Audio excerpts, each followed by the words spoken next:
Yes.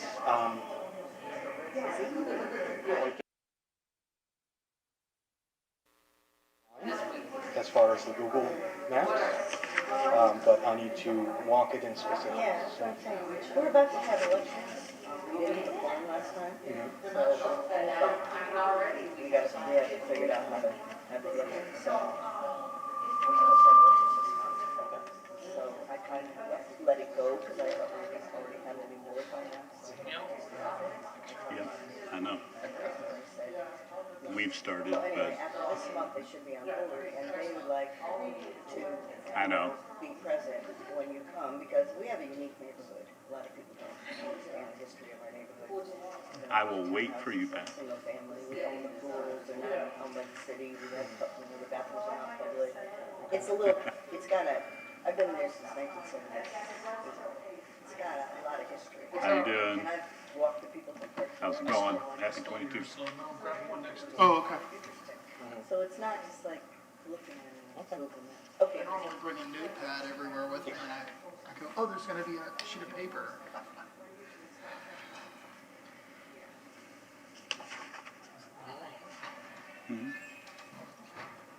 We don't have a quorum yet. Yeah, it's after minutes. Ah, fantastic.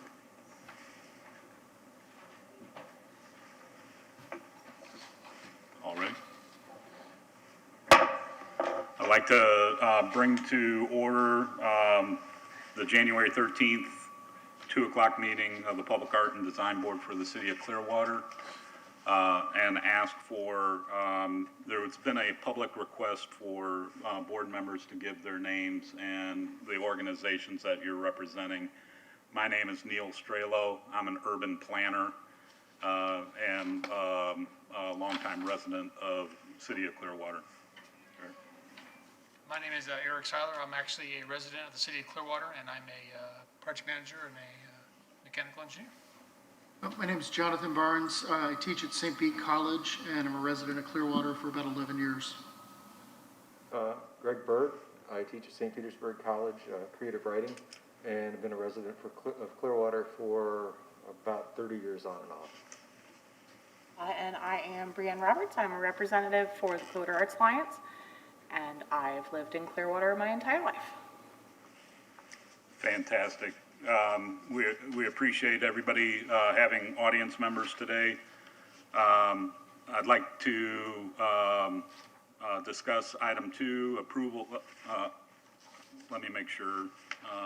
Approval of minutes from our September 9th, 2021 board meeting. Has everybody had a chance to review that? Were there any questions or comments? No? A motion to approve? Second. We have a motion to approve and second. All in favor say aye. Aye. Any opposed? Great. Item 3 is citizens to be heard regarding items not on the agenda. Are there anybody in the audience who would like to provide comment? Please announce your name and address. My name is Lisa Lanza. I'll fill out a card. I wanted to ask, is there a representative from the Pinellas Creative Arts Alliance or something? Mr. Olda was previously a representative. He's no longer with the Creative Pinellas organization, so we will need them to approve a new representative. I don't know if people can hear you, because I can barely hear you, and I'm standing right next to you. Member Olda is no longer with Creative Pinellas. He was representing the organization, and so we have contacted them to approve a new representative.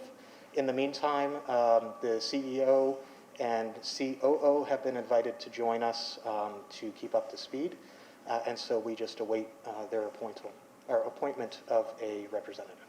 I understand there's 2 openings coming up, possibly, for this board. I talked to Judith today, the city clerk's office, and anyway, I posted it on Facebook, so if anybody's interested in this board, whether they could put an application on, and whether some people want to be reappointed apparently for another term, and they can be, which is normal, but there could be an opportunity in the future for other people.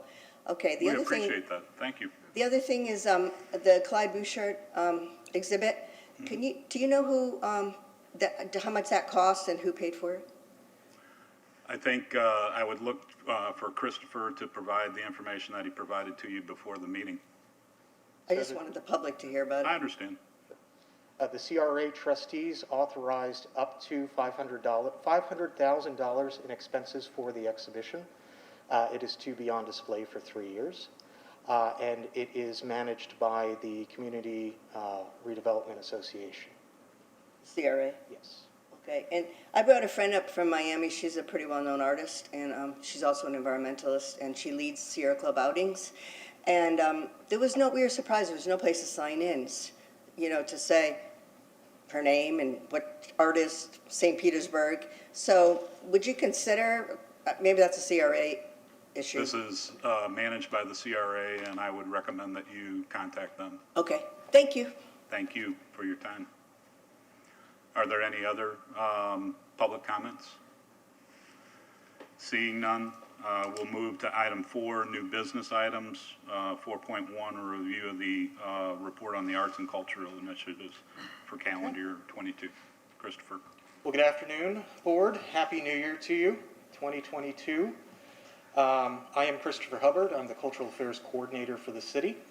And our first item of business today is the arts and cultural initiatives for the calendar year 2022. Now, these initiatives are informed by our cultural arts strategic plan for 2022 through 2028. That was adopted by City Council in December of last year. And so you will see within that particular document, it serves as a guide for cultural development and investment. And it has 7 strategies that are focused into 3 target areas. I'll be going over these in specific for item 5.1. But for this item, I wanted to concentrate on the public art targets and strategies. So with strategy number 1, our consultants, Designing Local, have recommended that we strengthen the identity of our neighborhoods through an investment in public art at the neighborhood level. And the specific action that was advised with that is a neighborhood grant program. They advised develop a public art strategy for neighborhoods that includes a neighborhood placemaking grant program to execute community-driven public art projects.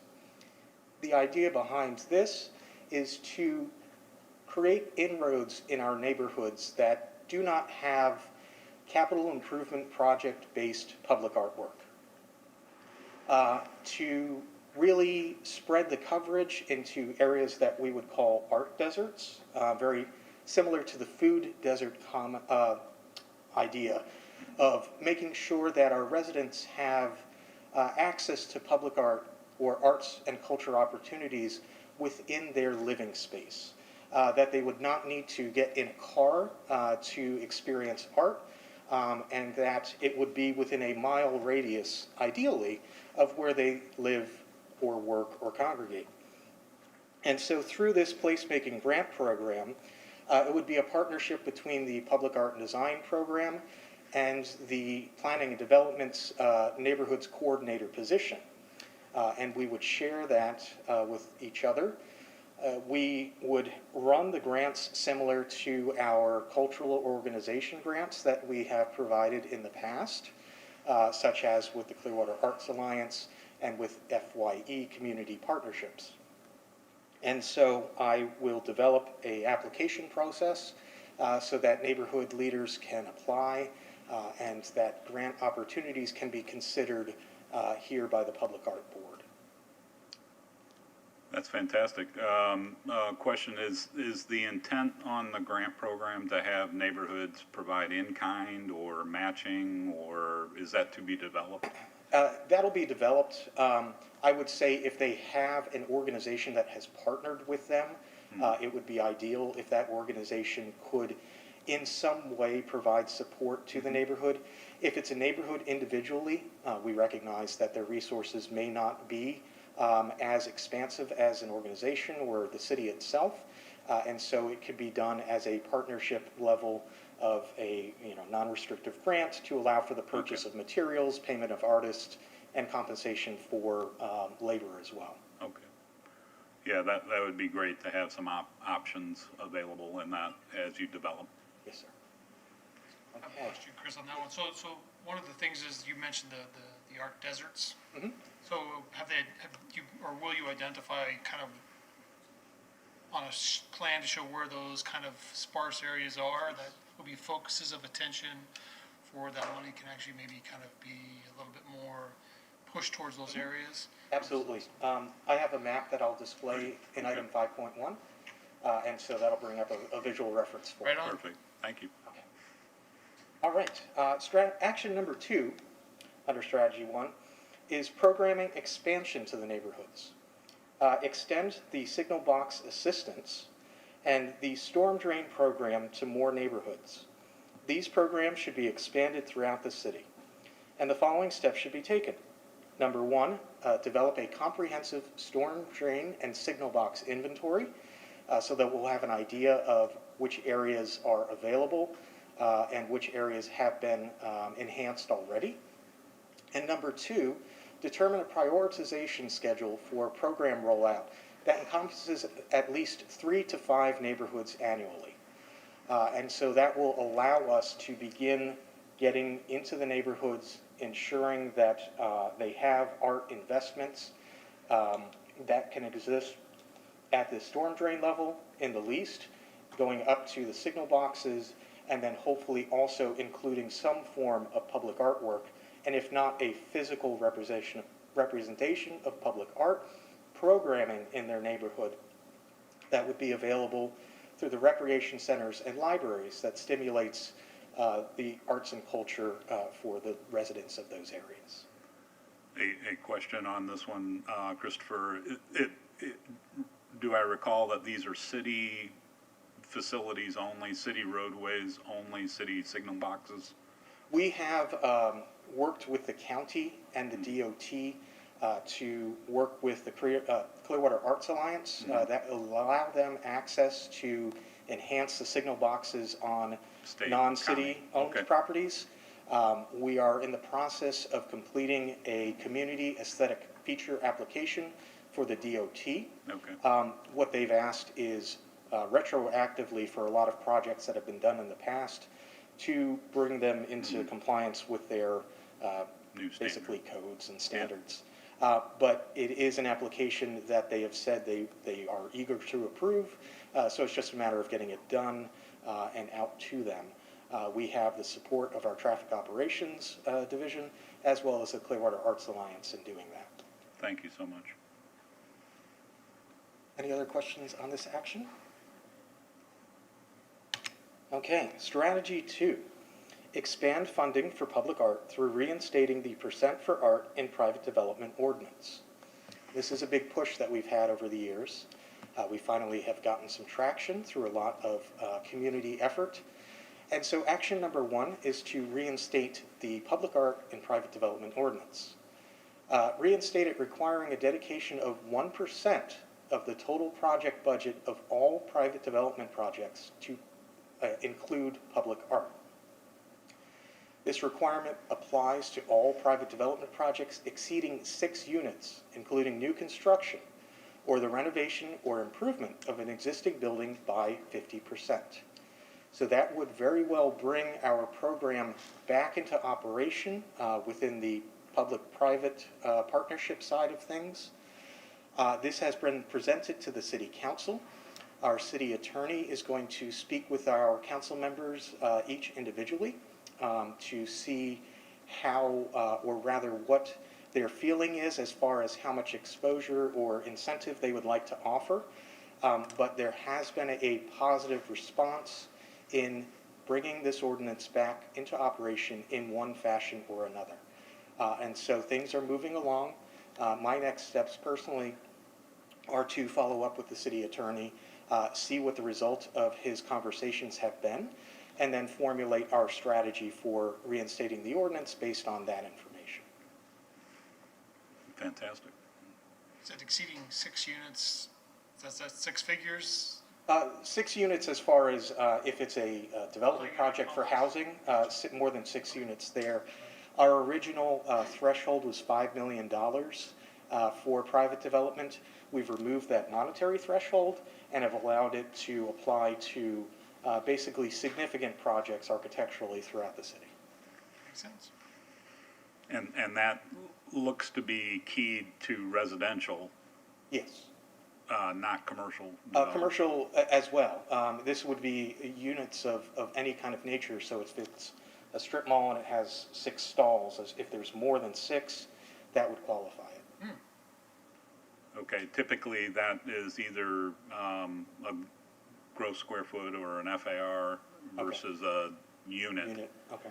And so you may have some question from planning or legal Okay. about what that threshold is, right? The 50% improvement, you know, that's fairly standard.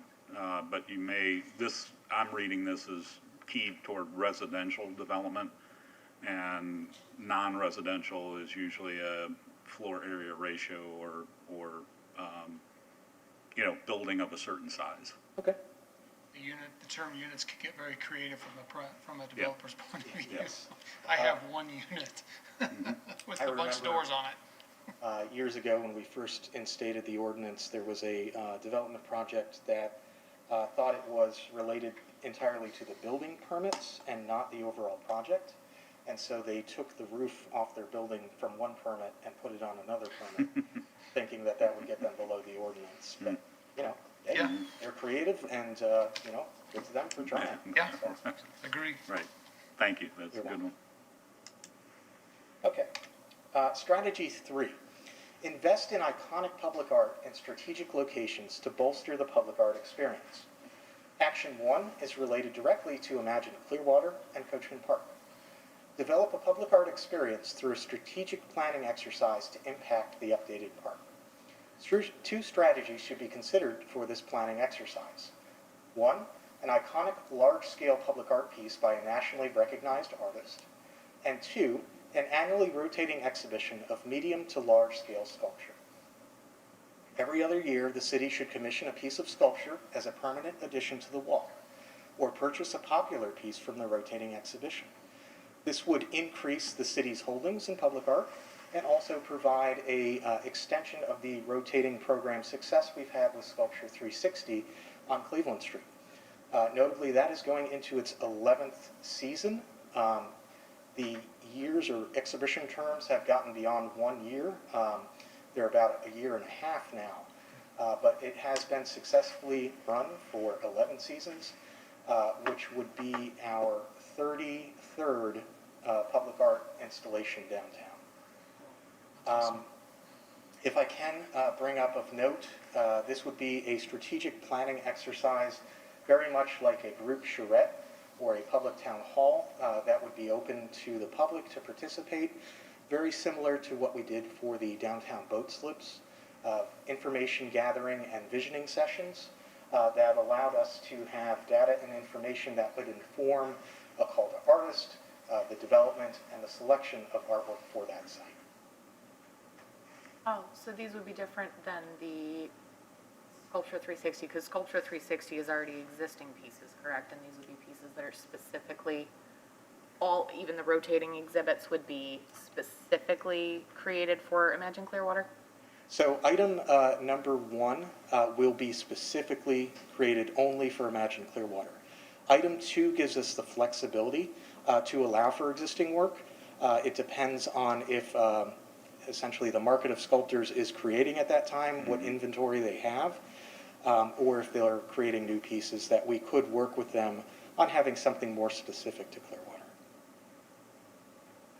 And as far as the additions, we would commission a new piece, or through public sentiment and input, we could lengthen the stay of a piece that has been particularly beloved by the community. I know that last season of Sculpture 360, we had a piece that was of 2 hearts made of prefabricated metal. It was extremely popular with the community, and that would be one of the ones that we could consider holding on to if there were Right. sentiment for it. Thank you. Okay. Yeah. Action 2, trail lines. Layer cultural experiences on all of the city trails to encourage natural experiences, improved health, and exposure to the arts. Clearwater has 7 trails that lead to a variety of locations throughout the city. A color theme for each trail should be developed using the 7 colors of the color wheel. Along each trail, public art and cultural heritage information should be explored by color theme. For example, the green line could explore environmental stewardship, the value of nature, and offer educational opportunities along the trail to understand how the tree canopy provides a home and resources for animals and measures up to other trails. So in addition to the green trail, we could have a blue trail that explains the significance of water to our region. We could have a red trail that could be history, and these would be spread throughout the significant trails that we have here in the city. We could explore a cultural trail that includes literature, the arts, and performances that we've had throughout our history. And so there are a lot of possibilities for this in cooperation with the Parks and Recreation Department. Okay. And then Action 3, a biennial temporary art festival. Develop and launch a biennial temporary art festival on the beach. A temporary art festival should be planned to take place every other year in the fall.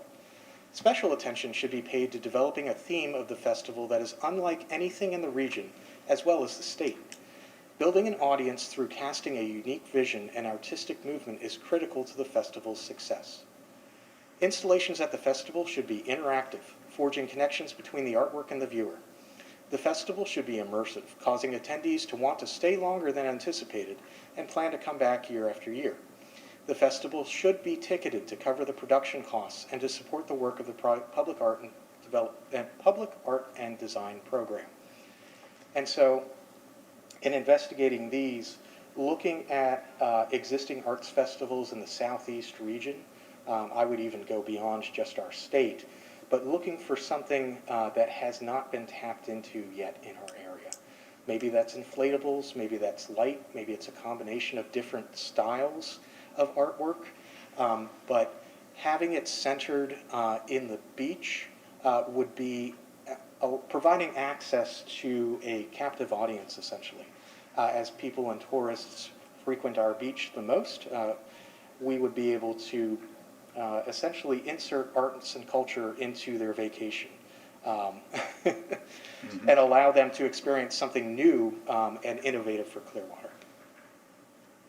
And the time of the year is in the fall, so that's gonna They're be, recommending fall. We can investigate with the Special Events Division as to what has been a success with their participation numbers for other music festivals or other sort of programming in the past. because obviously you kind of balance out the heat versus when they're gonna be going to the beach, which is more than gonna be the fall and that time of the year, so, yeah, and the weather. Yeah. So, yeah, that's always a touchy. I'm sure that'll be investigated in the development of the program. Yes, yes. That was sort of just a recommendation Right. to get started. So that concludes our look at priorities for 2022. Thank you. Is there any action that we need to take on that? No, just a presentation, but I believe Member Byrd just wanted. Yes. Has there been any thought or discussion about the beach as opposed to downtown? I'm thinking of like logistics of parking and probably have to do trolleys and things like that. It seems that the beach is already, there's a lot of people there already, which would be a good reason, would provide good access for the people already there. But it's not going to bring them to a place they haven't been before. So, I mean, has there been any discussion about other parts of Clearwater that maybe would draw some of those people into another area of Clearwater? It's a very good consideration. We're not at that level yet, but we should explore that as we move forward with this. Taking a look to find that balance between access and an area that best fits that participation. That also kind of suggests that there's when we're thinking about audience, who would the audience be? Is that mostly tourists. I don't know about everybody else, but we don't go down to Clearwater Beach a whole lot because it's pretty crowded down there. So, I mean, how much are we looking at bringing people in? How much are we looking at it being an experience for citizens, et cetera?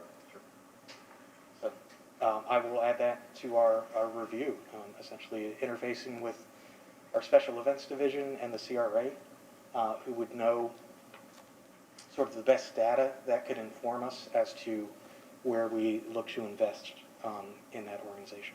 Thank you. Yeah, I had a question about the neighborhood strategy. Has there been any discussion about theater or music as part of those things? Because most of the discussion seems to be about static art, which is, of course, has a benefit. It's always there. It's always able to be connected with, but wonder about.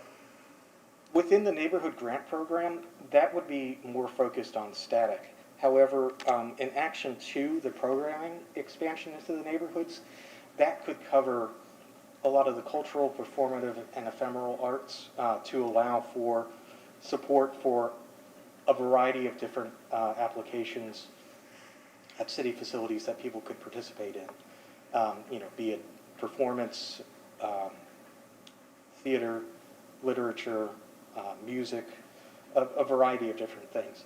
A lot of our facilities have the ability to accommodate those. I would say in times that are not COVID. So we will pivot and adapt as necessary with that. But the desire for returning a lot of neighborhood-specific and neighborhood-informed programming is really a lot of the heart of our new plan. Understood. Thank you. All righty. Okay. Thank you. All right, thank you. Item 4.2, review and update grant funding request by the. You're correct. Is there any public comment for item 4.1?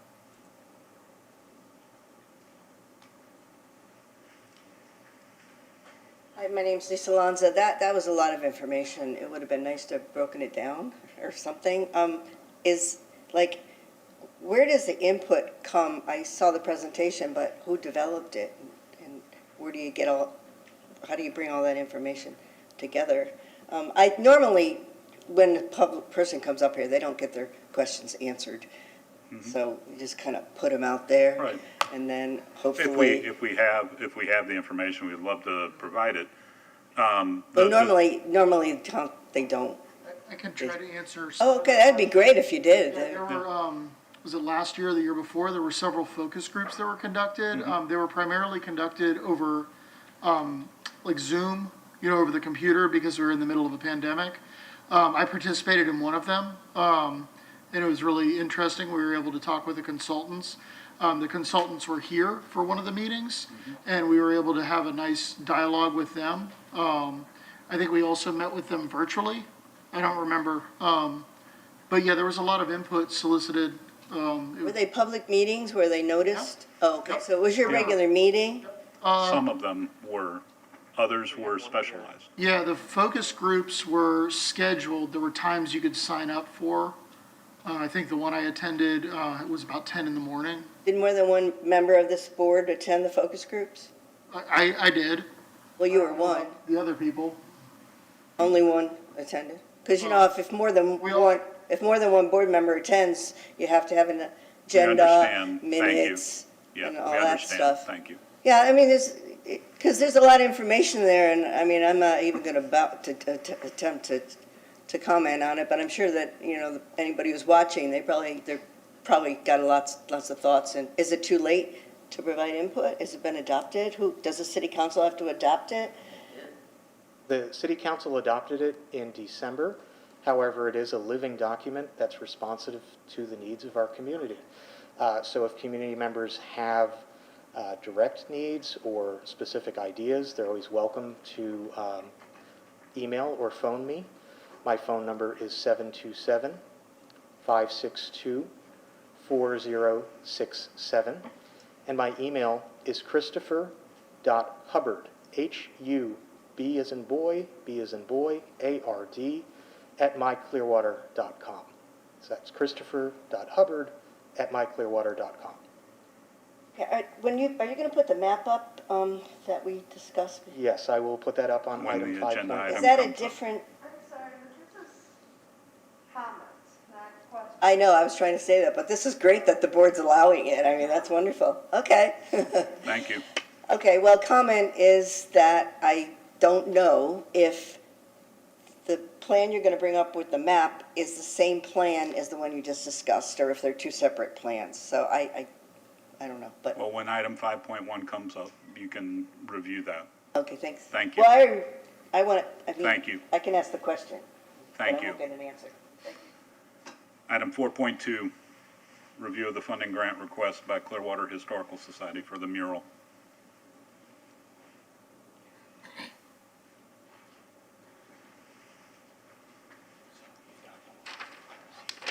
Okay.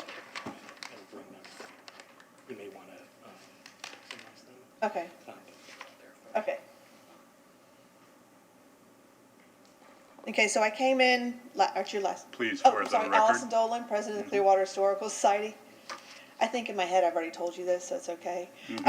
So I came last time to your meeting and we discussed it and then we had our meeting that night. So this was the final, I don't know, it's not showing up. It's showing up see it. on ours. Oh, okay, y'all see it. So this, we have gone through the entire process with our board, and this is what they came up with for the mural on our two-story building, so it's gonna be quite large. And it will face, South Fort Harrison. And, we have since gone and done the prep work for it, which I will show you. Because I had to call Christopher because we realized we did not put in our, original request for the prep work to be done. So we are now asking for additional funds of $2,900 from the original part. So what we did was we had them come in, they pressure washed it, they worked with the artist and they put the right kind of paint on there. They actually even put the black frame around it, so when they put the mural up there, it'll be framed out. So you can see now, and Duke had already put the lights up there, so this is at nighttime, so you can see it's all gonna be lit up for you. So if someone says they cannot see this mural, you know.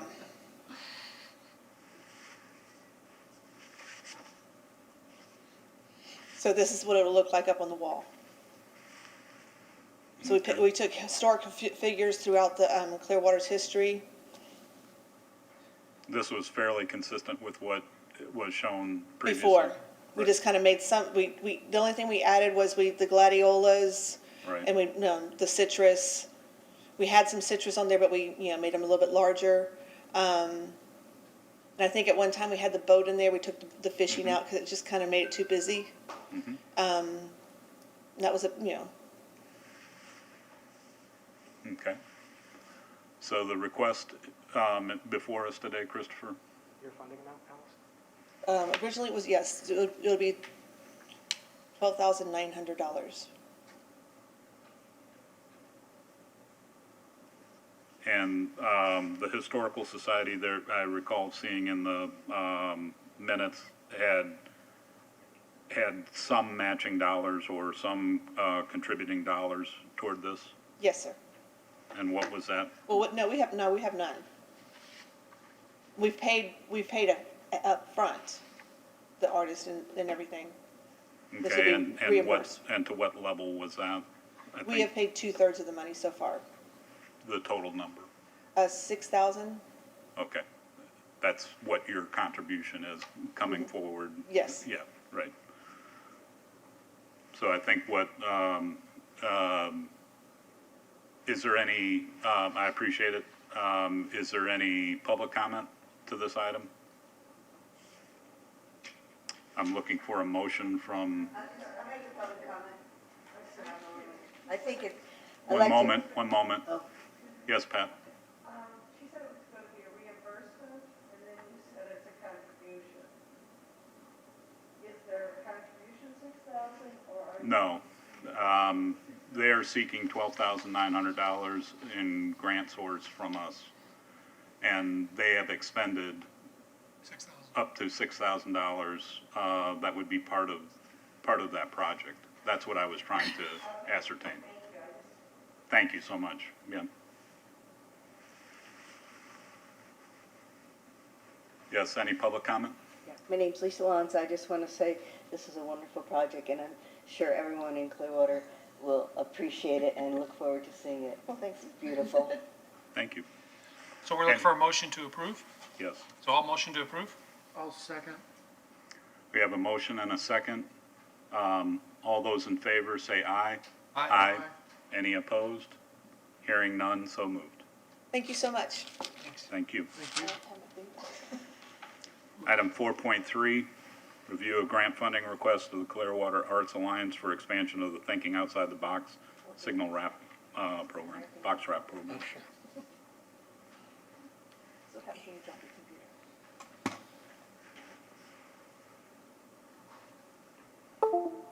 Thank y'all very much. Thank you. Hurry up and get that mural up so we can see it. Well, he's already here. That's right. That's good. Yeah, that's why he wants to do it now.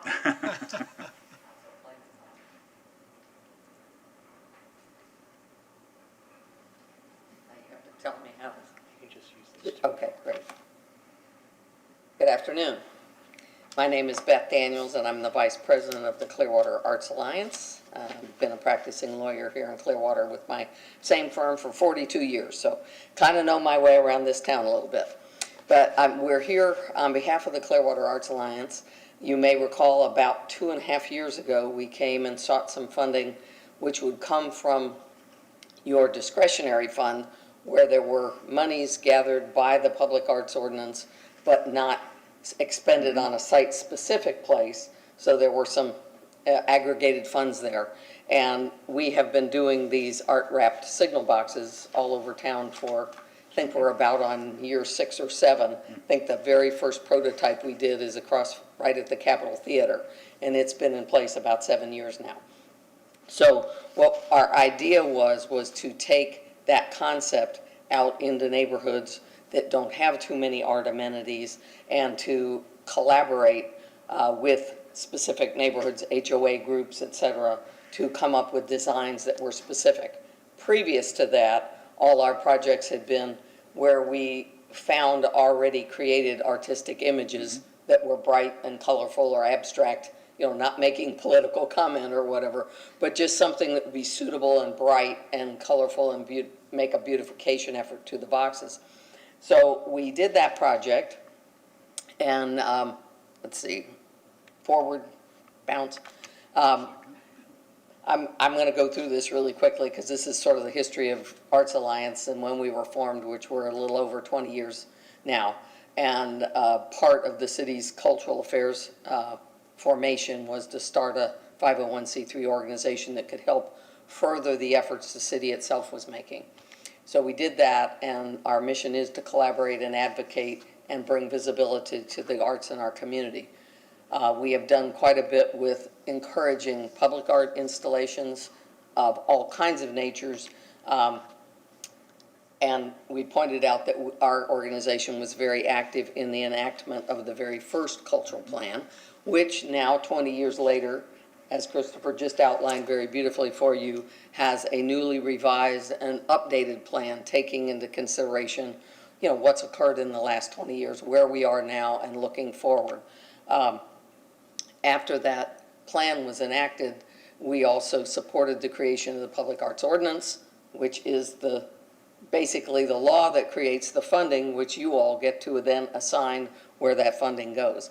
And obviously, quite a bit has been created with permanent collections with some of the beautiful sculptures that are around town, as well as some of the rotating exhibits, et cetera. So our organization has been involved in supporting that from an advocacy standpoint all along.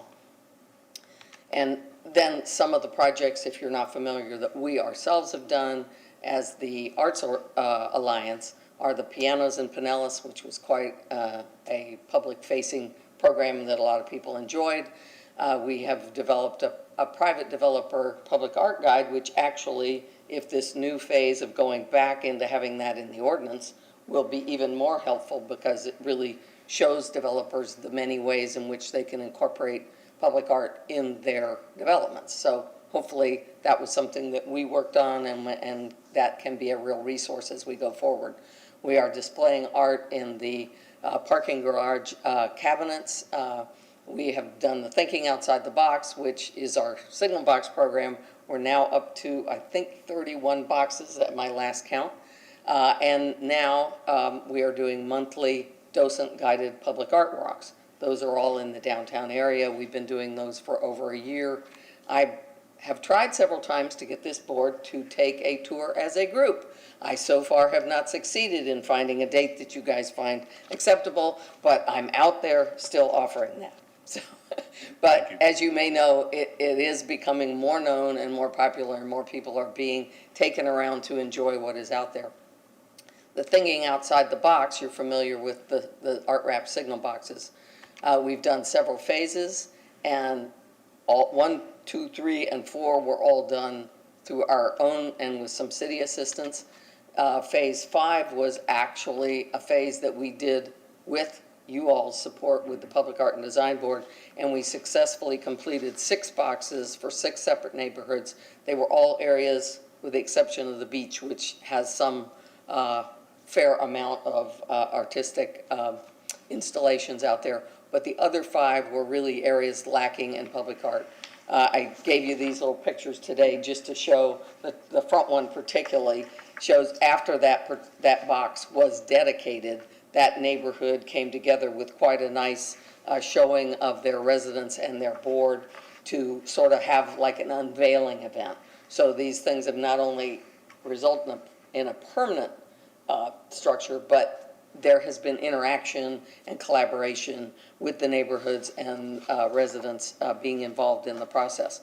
So we thought that now that was complete. The last one, I think, was put in just about a year ago, maybe a little bit more, a little less than a year ago, that we completed the last one of that. And we felt like now that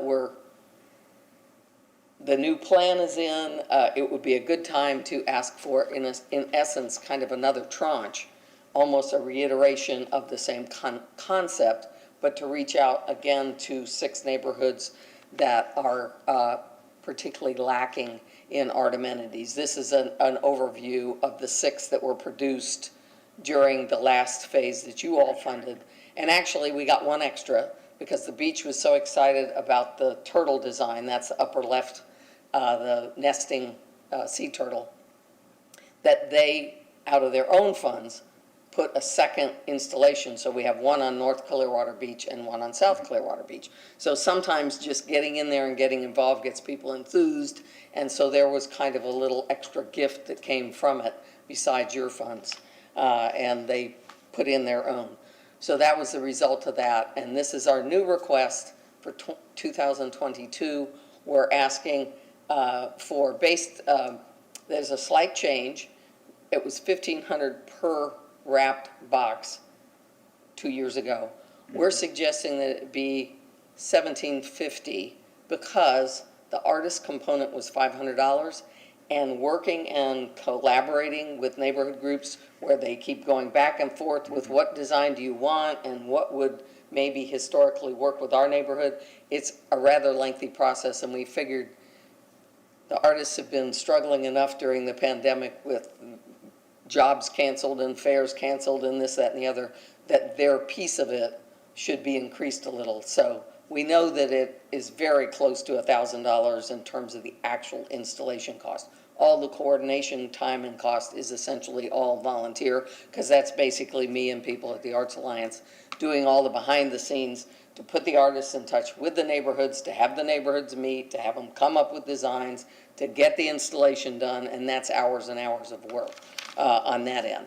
But so our request is for $10,500, which, if it is granted, would allow us at this slightly increased artist fee to work with up to 6 particular artists.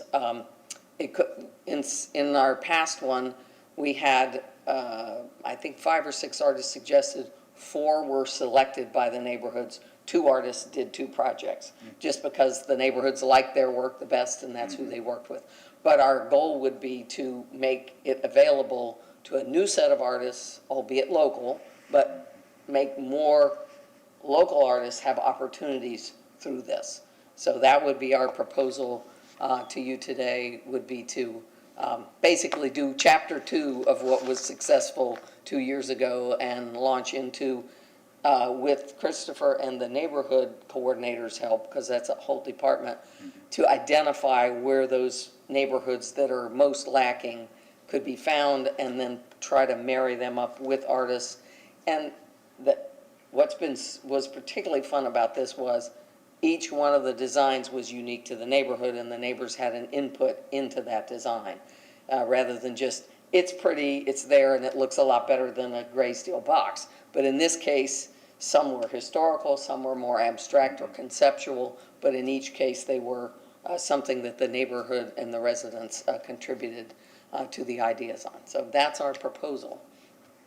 And I can, Christopher just went over the new plan with you anyway, and I didn't know when I told him a month ago that I wanted to make this presentation that it was as clear as it is. But this is one of the priority things, and it seems to me like kind of a no-brainer to be able to reshuffle this, give some more energy to it, and give some more artists and neighborhoods an opportunity. So if there are any questions, I'll be happy to try to answer them. Board members, any questions? Seems like the art deserts can be applied, like it's a dual, like we 2 birds with 1 stone on this one. Pretty simple, I think. Yes, absolutely. So, Yeah, I mean, it is a bit of a trick to locate a city-controlled box so that we already have the ability legally to control the space and can coordinate, as we've successfully done on 31 other installations with the city traffic department. But still, almost every neighborhood will have something nearby that will work for this. And so we're anxious to, and any help you can give us on narrowing in on that, obviously. What we did before was, and this was Juliana Green, who was very, very proactive and helpful in that department. She's unfortunately not with the city any longer, but she helped us send the information out to the neighborhoods, and part of the application process is they had to agree to collaborate with us. It's no good if there's not a dialogue and they don't have people with the energy and the time to put into, having a dialogue. But if they committed that they would do that, then that's how we prioritized who we approached. and would the timing work out, Christopher, with the finding those neighborhoods that are going to fall within what Beth's trying to accomplish here, like getting, putting in those again, I keep using the term, the art deserts, and the neighborhoods that were a big deal. Because I know the last time we had this discussion, when we were looking at it, there was a couple of questions about, hey, are we hitting the neighborhoods that are maybe a little less economically feasible for that? Because that was another purpose for what we wanted to see happen. We only sent out, well, I shouldn't say, Juliana with the city neighborhoods department, we coordinated with her, but she put the invitations out. And then when they came back in, she prioritized them and said, these are of the people who responded. Now, you can't make somebody respond, but of the neighborhoods that responded, she put them in the order that she felt was most important. And I am assuming we could do that again. I think that's a critical component that was successful in the application previously, that city agency was being used and as an outreach, right? That's right. There's things that the organization does really well, and getting to neighborhoods is key. Yeah. So. And she was able, once they had made application, she was able to put us directly in touch with HOA presidents, other community activists who said, we will be part of this process. So. Yes. I've mentioned before how wonderful the idea is of using art in this way to pull communities together and neighborhoods together, especially now. And I'm really excited about that part of it. A question I had as far as funding, though, was the older boxes you mentioned 6-7 years ago. How are they holding up? Should there be a budget Well, maybe eventually, knock on wood, the oldest is the one that's at the Capitol Theater. Now, of course, it just got physically picked up and moved. Nobody told me that was gonna happen, but I took a tour last month and I went, It's not where there. is it? And it was about a half a block down. It was still functioning and had been put on a temporary pedestal because of the Imagine Clearwater physical construction work. But as a wrap, it's holding up to Good. the sunlight and to our tough weather, really remarkably well. Our single biggest problem is we've had 3 different ones that have been mowed over in traffic accidents. But, oh, well, Well, that's In fact, I just wrote an email yesterday to USAA Insurance because somebody mowed over one, and I had to ask for the police report so I could find out who was responsible.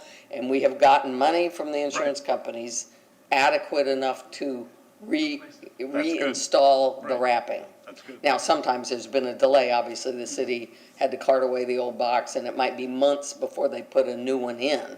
But when they have put a new one in, we've been able to then rewrap it rather than lose that location or that piece of art.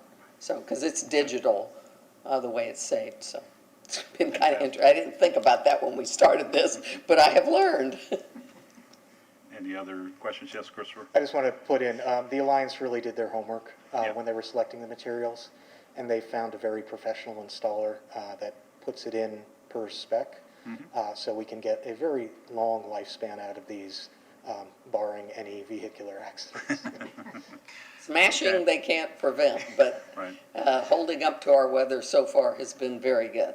One thing I would like to see, and maybe we put this in the invitation or application or whatever, it was really, really nice when this, and this wasn't the only one, the one at Spring Branch, there was also a big hoopla, unveiling event or whatever, and there had to be at least 25 or 30 members of the community. The mayor was there, the artist was there. I would like to see some kind of, I want to see an effort, and I would like the neighborhoods to commit to an effort to having some kind of event. You could have music there. It could be, these were kind of typically a Saturday morning at 10 o'clock in the morning or whatever, and really make a nice festivity over unveiling these and saying now now it's done and the community can enjoy it, and there can be other things that take place with that, musically, poetry reading, whatever might happen that would kind of enhance the whole experience. So we need a motion on the, We'll take public comment if there's any. Lisa Lanza, my neighborhood got one of the boxes, and we are one of the underserved neighborhoods. We're way out where Hercules meets Union, and then it turns into county. So a lot of people think our neighborhood's in the county, but we have a box, and I go by it four times a day, and it's really joyful, and we're Valencia Park Cedar Grove, so we have Valencia oranges, cedar tree branches, and then there's a parrot colony, so there's parrots on it also. I just wanted to say that we didn't have, that I know of, there wasn't a celebration, so I found out about it once it was up, and I was like, wow, that's really cool, and I got in touch with Beth. But it would be, I think, important to make, I support what you're saying, so that the community all gets to enjoy it. And then, were you going to discuss the county boxes, or do you have? Because I can. I thought Chris said that. The agenda item is for this grant funding request, and we'll take that. Okay. Well, anyway, thanks. It's a great program. Love it. Any others? Yes, we are looking for a motion. And a second. motion. I'll second. All right. Any further conversation? All those in favor of item 4.3, an award of $10,500, say aye. Aye. Aye. Any opposed? Hearing none, so moved and approved. Item 4.4. Okay, item 4.4 is the annual election of officers. This is something that we do at the top of each calendar year. Pat, if I'm not wrong, the positions that are available are chair and vice chair? Okay. Nominations for chair. I nominate Neil again for chair. I'll I- second that. Can you be on And it? I want to verify when I come off the board. I think it's this year. It's for the calendar year anyway, so Yes, it would be later on, I believe it's October of You this keep year. pushing that back. I thought it was January. Well, December. Okay. Are there any other nominations? I would be glad to serve in that stead until my time is off this board. We have a vote, please. A vote? I know. I'm sorry. I was waiting for somebody to throw their name out. he's stalling. So we have a motion and a second for Neil Strelo to be the chair of the board. All those in favor say aye. Aye. Any opposed? So moved and approved. Vice chair, are there any volunteers? Well, I'll take Jonathan. I don't want it. You don't want it? Well, can we, I guess we could ask Jerry, we can still put Jerry on there if we want to, right? She's still a member? She's not here. I think she's about termed out. She is still within her term, so, yeah. I have a philosophical problem nominating somebody who's not here. Okay. So we need to find somebody else. Even though she would do great, it's just she's not here. But do you get to say that? Well, if no one's gonna volunteer, I mean, I'll do it if no one's gonna I'll volunteer. volunteer. All right, so we have a motion. I second. Second. That's a second. We'll take a vote. Or any others? I'll keep offering options. I Okay. appreciate it. All those in favor say aye. Aye. Aye. Any opposed?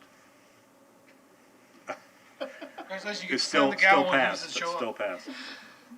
Were there others, Christopher? Nope, those are the only two. Okay.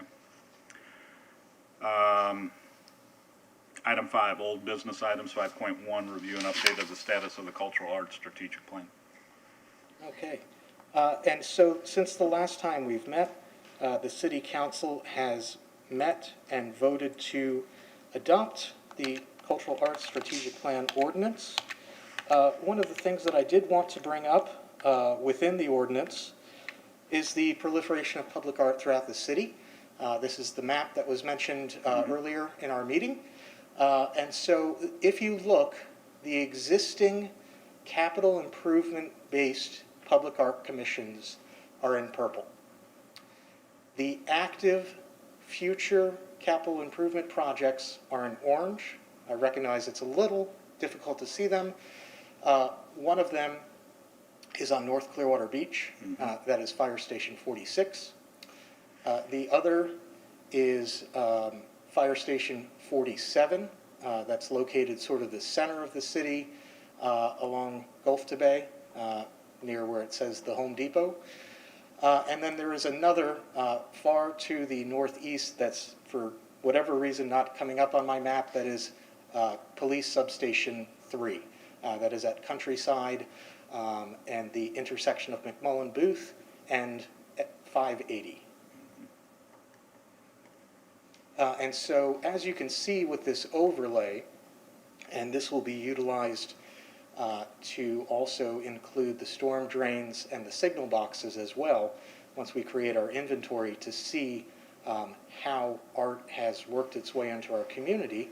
But these are the large-scale capital commissioned projects.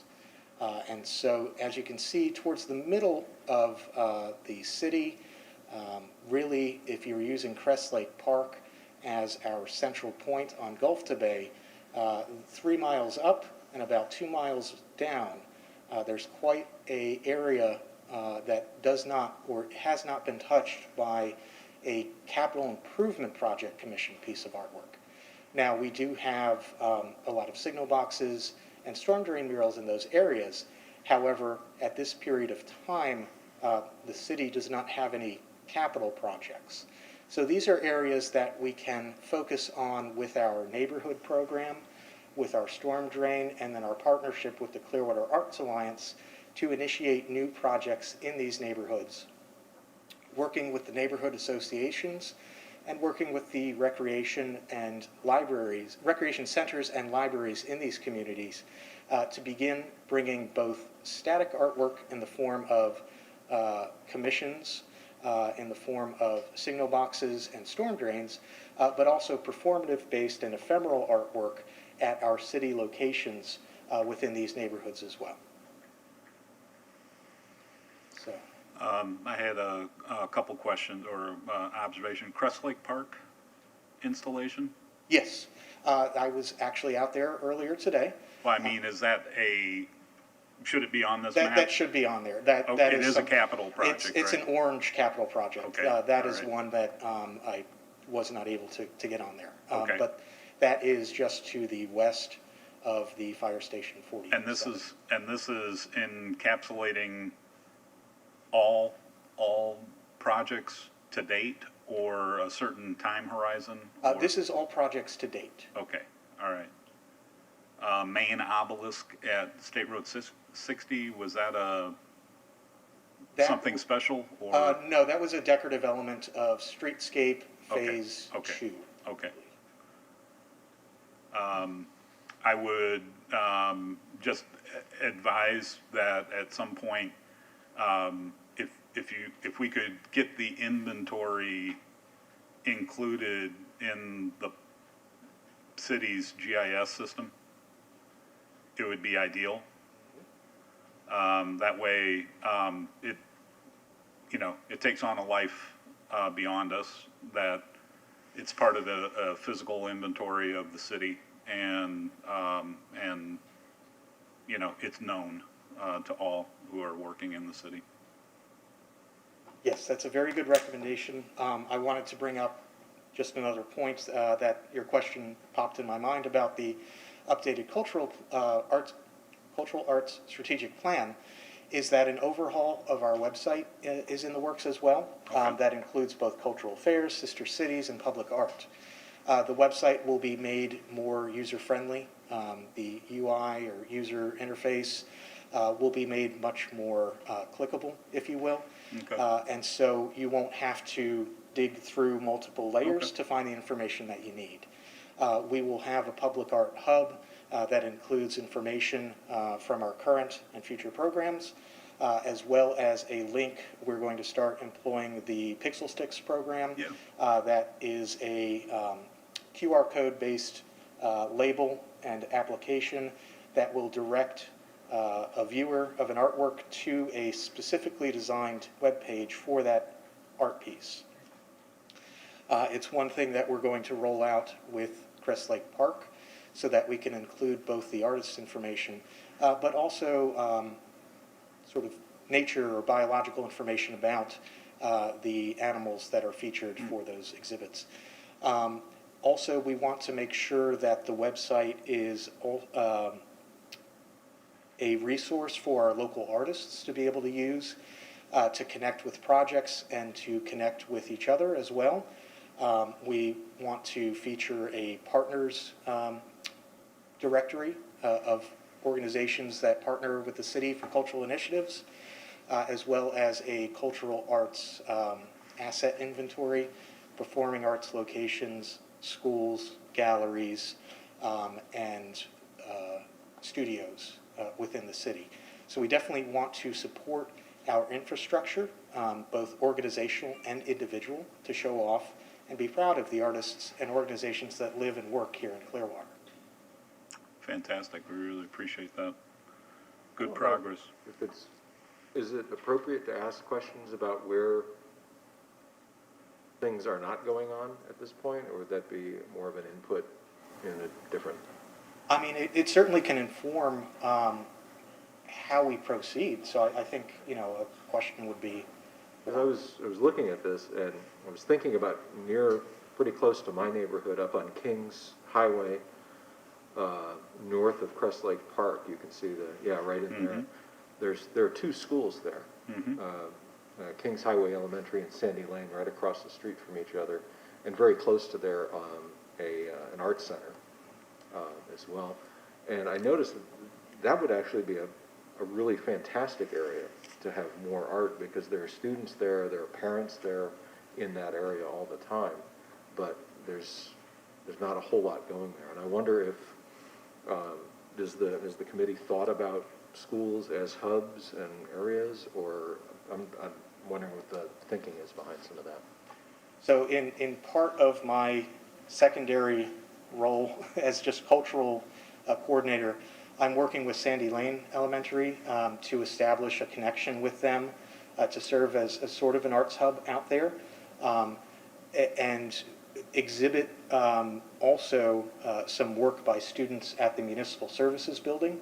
And so COVID did knock that sort of out a little bit, but we want to make sure that that area is considered a hub for programming and an area that we can start sort of concentrating efforts on to get, like you said, a hub in that neighborhood, so it starts building out from there.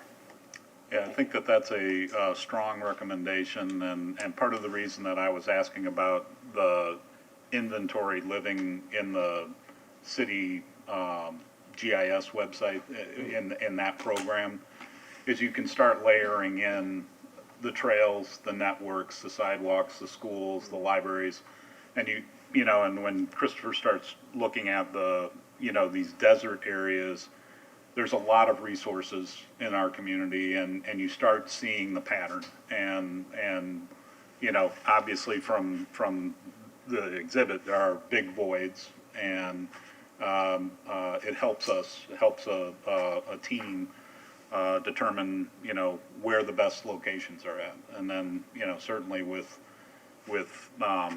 education locations and art programs that are already going on. That's key. Just this map really helps visualize where Right. a lot of energy and time is being Yeah, put. and I think it's pretty telling in terms of a lot of our public realm spaces are major spaces where the concentration has been, and this next step is, as the strategies of the plan are, how do we ingrain that in the neighborhoods and fill out the fabric of Clearwater. Was there public comment? Sure. Yeah, I brought this up a few times about this map, but It's Lisa, right? Lisa Alonso, finally getting a chance to address something. In the neighborhood, Montclair and Hercules, the city made a big capital project there. They redid the tennis courts, the basketball courts. They put in a large playground for adults, not adults, but older children and little children. So that was a large capital improvement to that neighborhood. And yet, so I don't know the rules on the art, how much of a capital improvement you have to make to be able to qualify for an art project. But in addition, not far from there, there's another park. There are 3 parks around Montclair. You got Frank Tack, which is constantly, they're putting money in Frank Tack Park. I'm not monitoring it daily, but I could see what's going on there.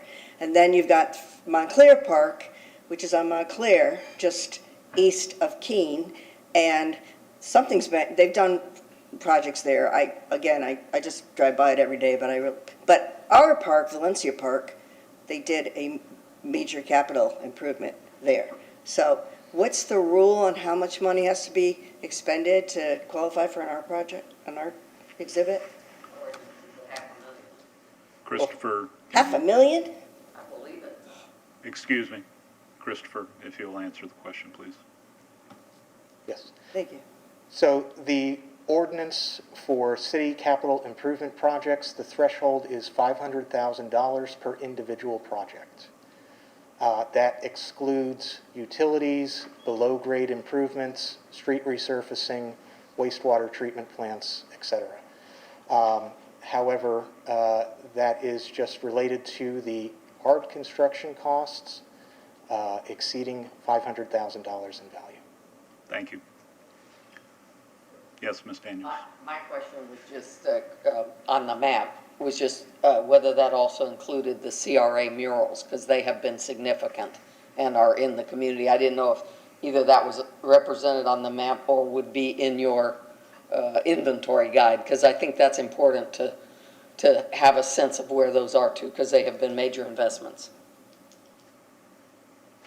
So this map is public art program specific. However, the CRA murals and other murals commissioned by other agencies will be included in the larger map to include our cultural asset inventory. But this, specific to our board, is just related to the city capital. Funded it. Thank you so much. Oh, I actually have a question.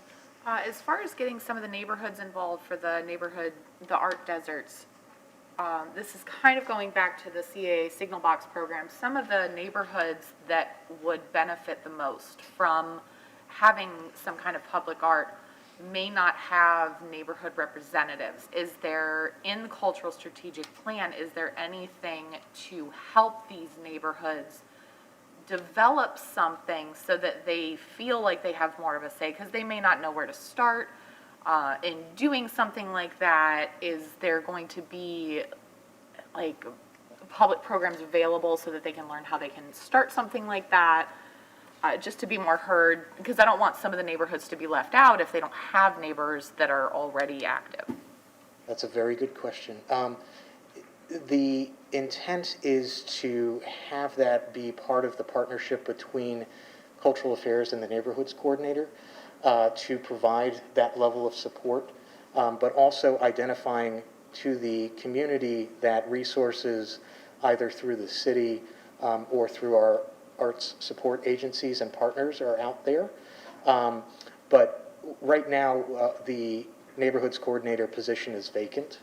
And so the planning assistant director and I are trying to cover as much of that position as possible in the interim. So it's certainly something that we're going to speak with the new coordinator when they're placed about providing that assistance to the community.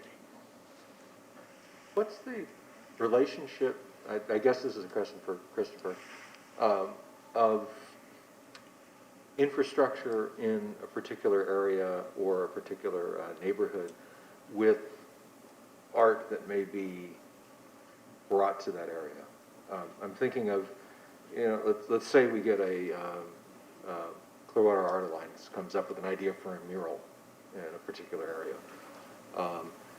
There's a building that's available. I don't have anything particular in mind, but let's say there's a building that's available. It's a great spot, and in that area, maybe the roads are in bad shape. There's infrastructure stuff that needs to be taken care of. Is the city interested, or is there any sort of connection of let's kick in some money to take care of some of those things at the same time? Is there a relationship between the two or not? A sort of multi-tiered answer for you. In specific, if a capital improvement project doesn't meet the threshold for public art, there wouldn't be funds set aside in specific for art for that project. That being said, sort of two paths of support beyond that. The first of which is if the Arts Alliance or a 501c3 or arts and cultural organization wishes to develop a grant application through our program that very similar to what the Historical Society and Arts Alliance have brought before you this afternoon. That organization can request funding from the Public Art Board that would go towards supporting public art in that location that they've identified. Secondarily, within the operations of the recent Cultural Arts Strategic Plan, we have implementation funds that have been earmarked for supporting programs within the scope of the new strategic plan. And so if there is an opportunity in the neighborhood regardless of the, I would say, regardless of the source of the funding, tell us about it so we can put it on our radar and look for the most logical and connected source that we might be able to fund it. So, you know, with the passage of this new cultural arts strategic plan, it gives us a lot more flexibility beyond the traditional capital commission structure that we've had before. Right. And so that would be a branch of cultural affairs working in concert with public art and design program. Basically me taking off one hat and putting on the other and switching it back and forth. But essentially our two programs then support one another in the goal of supporting the community. Oh, another question. You mentioned that like CAA and the Historical Society have submitted applications for grants. Can private individuals or private property owners submit grants as well for art on their property?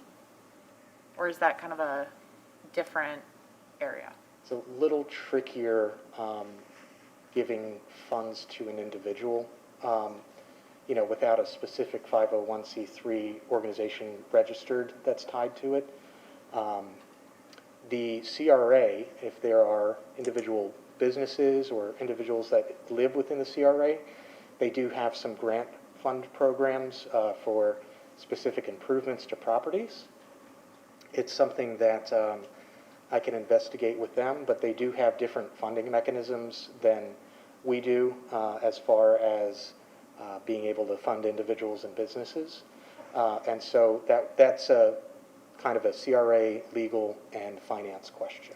Okay. Yeah, I'm not aware of, those are for physical facade improvements, building structural improvements. I'm not aware of an art-related grant Right. on private property. Okay. I wouldn't say no, it's probably a much higher standard if it's a plaza, if there's public domain use there, I could imagine there might be an opportunity, Okay. but it's more challenging. Okay. That would be kind of an interesting thing to add to the website that you were speaking of, or the resource for artists to find projects, to also have private property owners and developers be able to say, hey, I've got this building with a big blank wall that I want painted. Yes, we're going to port over the Artists Seeking Walls and Walls Seeking Artists forum that we created for the CRA. That is going to be adapted over into the updated Cultural Affairs website, so that'll be available as well. Thank you. Let's move to item 5.2, the grant application, an update and review of the Bloomberg Philanthropies on Cherry Harris Park. Okay, in 2021 or 2021, we had applied for a grant application from Bloomberg Philanthropies for a mural at Cherry Harris Park. This is within one of the neighborhoods that we want to begin investing more funds in public artwork. Here is the corner of North Martin Luther King, and I believe that is Pinellas. But in any case, Marshall Street. The focus was the entrance plaza, the corner, and the travel lanes of North Martin Luther King. Unfortunately, we did not receive funding for that. However, within the structure of the implementation budget for the new Cultural Arts Strategic Plan, we do have some funding available that we can investigate using that funding towards supporting a mural at that location. It's definitely something that's strongly supported by the Clearwater Urban League Coalition, who are closely tied to this neighborhood in support of arts and culture in that area. So we've got strong public support for it. It's just a matter of getting things up and running. We had a short month in December with the two holidays, and now we're getting kind of back into it as far as implementation for those 2022 programs. Okay. Any public comment on that? Hearing none. we can move to item 5.3. Review the current public art fund balance. All right, our current to this afternoon public art balance, Before, our previous balance before our allocations of grants was $156,715. Now adjusted to these two grants of $12,900 and $10,500 leaves us an available balance of $133,315. So we still have a significant amount. Thank you. Any public comment? Hearing none. Item 5.4, review and update of Crest Lake Park public art. Okay, so our artist, Don, has finished his work. I've got 3 examples here. This is the flagfish that he's created. We have a frog for the southwest corner of the park, the little fly that's about to be eaten, and a water strider spider for the northwest corner near the rain garden, where these spiders are quite Gonna be hanging out. proliferous. And so these works are finished. All 5 of them are complete. I was working with the Parks and Recreation Department on a few questions about pads and plinths for these works. We are going to be doing a in-house / contractor-based pour. The Dragonfly in specific is going to be a water-based installation. And so it will be even more protected from people trying to climb on it with those delicate wings. And so that'll be about 7 feet out into the water away from the shore. And so those artworks are available to put in. However, it will take a couple weeks to get those pads in there. In the meantime, I do have a request from the artist. Because the city needs to create these pads, he has requested to be able to store them in a facility.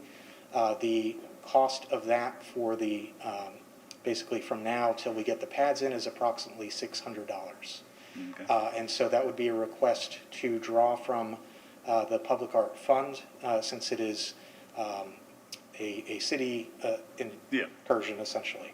Right. And, you know, if you need that formally, or you put it, do you need that from us today? Since or- I'm accessing it, Yeah. I would ask for a formal approval. Okay. Do I you have a question on that one. Sorry. No, Greg had his hand up before you spoke. Is there a place where they could be stored kind of on display? Where people could see, here's what's gonna be going in there? Without being formal, just kind of saying that these are Right. the things that are gonna be in there, and this is where they sit. And Christopher, I'd jump in and say that probably it's point of control, and having it in a public location allows it to be damaged, and then it is the artist or is it the city? We're dealing with a product, and until it's turned over, it needs to be secured. Understood. Yeah, we don't take possession of it until it's installed and certified. That was gonna be my next question, is we can't take possession of it, because why can't we store it ourselves? Because I assume an invoice will come with these as well. We could take possession of it, but if anything were to happen to it It's ours. before it is installed completely, it would be on our insurance. So the preference is to have the artist be complete, installed, turn the keys over to it, and then it becomes our piece to maintain. So is the $600 a flat fee in perpetuity until we're ready to go? One single flat fee. Okay. Oh, forever. Hopefully not forever. Okay. Yeah. I'm okay with this because he probably can't make any more work because these things are taking up the entire space of his studio. They're quite large. Yeah. And also, I was out at Crest Lake Park this past weekend. It's such a beautiful park. Yep. I'm really excited about these going up.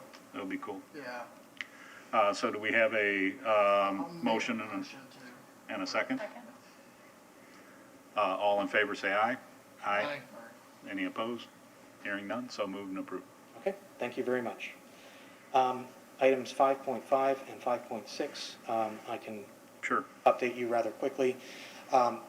Clearwater Substation 3 project is moving along.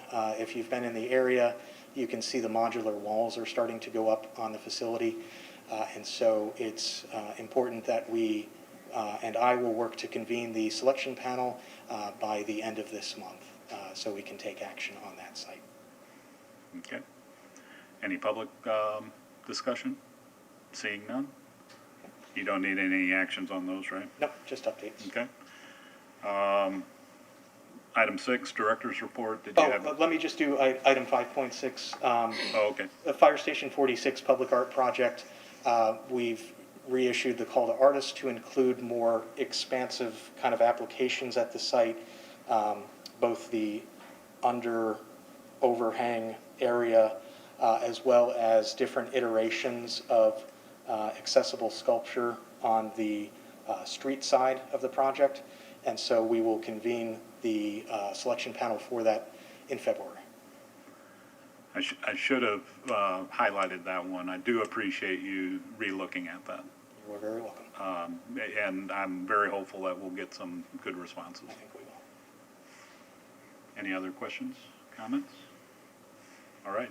Item 6, Director's Report. Just wanted to say, 2022 is going to be a very active year for us. I look forward to serving the board as well as the citizens and the elected officials of Clearwater and bringing more arts and culture to our area. So, thank you. Okay.